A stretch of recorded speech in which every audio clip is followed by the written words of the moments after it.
Hola, soy Sebastián, miembro del grupo Sabor 3D, y este es el video acerca de las 15 tesis de modernidad de Bolívar Echeverría. Primero comenzaré con una breve biografía del autor. Bolívar Vinicio Echeverría Andrade fue un filósofo latinoamericano nacionalizado mexicano y de origen ecuatoriano, nacido el 2 de febrero de 1941 en la ciudad de Riobamba, Ecuador. Cursó sus estudios en la Freie Universität Berlin y en la Universidad Nacional Autónoma de México, la UNAM. Aquí también siguió una carrera en economía. En 1970 se estableció en la Ciudad de México y continuó sus estudios en filosofía y economía, y también dirigió un seminario durante 6 años acerca de la lectura sistemática de la obra El Capital de Marx. Desde entonces fue académico de la Facultad de Filosofía y Letras de la UNAM, en donde fundó varias revistas culturales y políticas. Sus investigaciones se centraron en la lectura del existencialismo de Jean-Paul Sartre y Heidegger, la crítica de la economía política de Marx y el desarrollo de la teoría crítica de la Escuela de Frankfurt, así como los fenómenos culturales e históricos de América Latina. A partir de estas investigaciones formuló su crítica de la modernidad capitalista y su teoría del etos barroco, como forma de resistencia cultural en América Latina.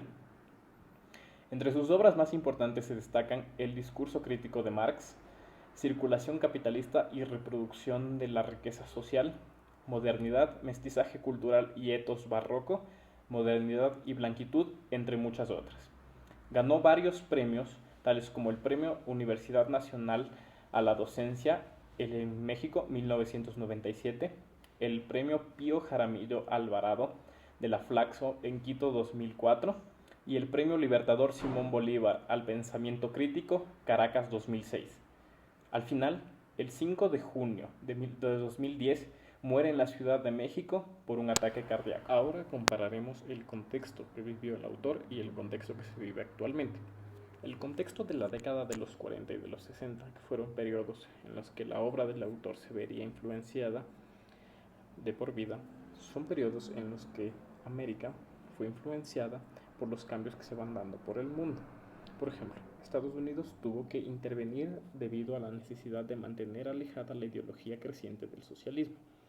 También en esta época, América Latina opta por un modelo de crecimiento hacia afuera, lo que significa que los países se mantenían en una economía basada en el intercambio con los países industrializados, donde Latinoamérica proveía las materias primas requeridas por la industria primermundista y a cambio recibía productos elaborados y máquinas de industria. Esto hizo de la economía en Sudamérica vulnerable a los cambios de mercado externo. Es aquí cuando los países latinos adquieren un apego a la economía capitalista y una especie de modernidad con tintes barrocos propios. En esta época, una base monoexportadora significó indirectamente una vida sacrificada y con pobreza, ya que los trabajos eran realmente pocos y el sueldo era bajo. En el contexto actual en el que vivimos, la mayoría de los países latinoamericanos seguimos manteniéndonos como monoproductores de materias primas para la industria, a pesar de ahora contar con los recursos necesarios para producir bienes industrializados. Además, seguimos dependiendo de los cambios en el mercado internacional. Por otra parte, actualmente se mantiene la concepción de que se debe trabajar lo más duro posible, a pesar de que la modernidad actual permite a las personas mantener un buen estatus con mucho menos trabajo de lo que en anteriores décadas era necesario para sobrevivir. Ahora hablaremos acerca de las ideas principales y secundarias del texto y su relación entre ellas. Primero, la modernidad y el capitalismo están ligados entre sí, pues ambos pudieron concebirse únicamente después de la Revolución Industrial. El capitalismo es algo propiamente moderno, así como no hay nada que defina mejor a la modernidad como el capitalismo en sí, pues eh, el fundamento del avance tecnológico fue la necesidad de competir entre sí por la ganancia extraordinaria, lo que significa que los comerciantes tuvieron que innovar sus productos para venderlos de mejor forma. Segundo, de todas las modernidades, pareciera que la que más funcional ha sido y la que parece haber alcanzado todos sus potenciales es la del siglo XVI hasta nuestros días, pues se conformó en torno al hecho de que se subordinó el proceso de producción-consumo al capitalismo como forma de acumulación de la riqueza mercantil. Tercero, desde el humanismo, al sentirse independiente y viéndose como el más racional de los seres que le rodea, el hombre se siente con la libertad de regir sobre todos los elementos, funciones y dimensiones, y la modernidad es vista como un progreso siempre hacia adelante. El cuarto, el centro de las ciudades es visto como el recinto exclusivo del humano, donde se encuentra el progreso tecnológico, el trabajo productivo y el avance cultural, mientras que en las periferias se ve solo los vestigios de un pasado ya superado, y en palabras de Echeverría, es sabido que la historia no puede volver sobre sus pasos, y que cada uno de ellos clausura el lugar donde se posó. Quinto, en la modernidad o en el economicismo, para ser más exactos, se da la oportunidad de romper con la tradición de la jerarquización del poder político. Esto se refiere a que antes los nobles tenían todos los beneficios de la sociedad por el hecho de ser nobles, mientras que con el economicismo las clases mercantiles empezaron a adquirir poder económico, lo cual subió su estatus. Sin embargo, el economicismo también produce una nueva desigualdad, pero lo que se debe al hecho de se juzga por cuánto se tiene.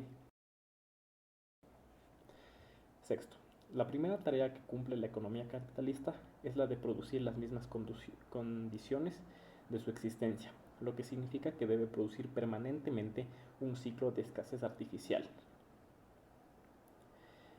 Séptimo, Europa no es moderna por naturaleza, mientras que la modernidad es gracias a Europa, pues Europa, cuando se da la modernidad, es visto como un lugar propicio en donde sus territorios y su población estuvieron dispuestas y brindaron un ambiente adecuado para que se pudiera dar la modernización. Octavo, la paz generalizada es imposible dentro de una sociedad construida a partir de las condiciones históricas de la escasez. Por eso se debió idear un sistema en el que se pueda mantener un comportamiento calmado por parte de las personas que fueron explotadas. A partir de los sueldos, incluso el trabajo no remunerado parece serlo. Y ahora los trabajadores son libres, pero aún así están prácticamente obligados para seguir trabajando para subsistir. Noveno, toda modernización adoptada o exógena proviene de un proceso de conquista sobre otra cultura, lo que significa que las metas históricas de otra cultura y la identidad se deben adaptar a las que le han llegado, mientras la modernización propia o endógena es producto de las resistencias de la sociedad donde acontece. La modernidad que llega está marcada por la identidad de su lugar de procedencia. Por esta causa, la sociedad que se moderniza desde afuera tiene dos opciones, y una parte acepta las cosas buenas de la modernidad exterior y la otra opción es tratar de convertirlas desde dentro. Cuando una modernidad exógena trata de entrar en una cultura occidental y de preferencia ya adaptada al capitalismo, tiene un menor conflicto para ser aceptada. Finalmente, hablaré acerca de las conclusiones y de mis opiniones personales acerca de este texto. Mis conclusiones son que la modernidad está estrechamente ligada al capitalismo, pues a lo largo de los años han sido moldeados uno por el otro, y aunque son cosas completamente diferentes, dan la idea de un mismo ideal. La modernidad es un proceso que a partir de la revolución industrial parece no tener un fin, pues significa una respuesta a la cada vez mayor cantidad de dudas y necesidades que se plantea el ser humano. El modernismo es algo propio de los países desarrollados y de las ciudades, pues como vimos, esa centralización de la tecnología y la innovación se da alrededor del denominado downtown.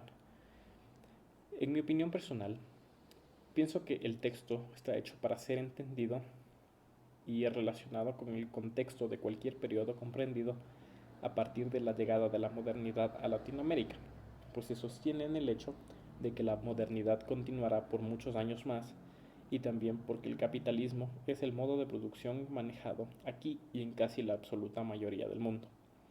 Estas 15 tesis son en verdad una manera de comprender el origen del proceso de la modernidad y también cómo es que el capitalismo ha influenciado a este proceso.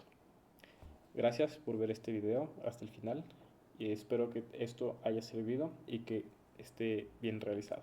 Gracias.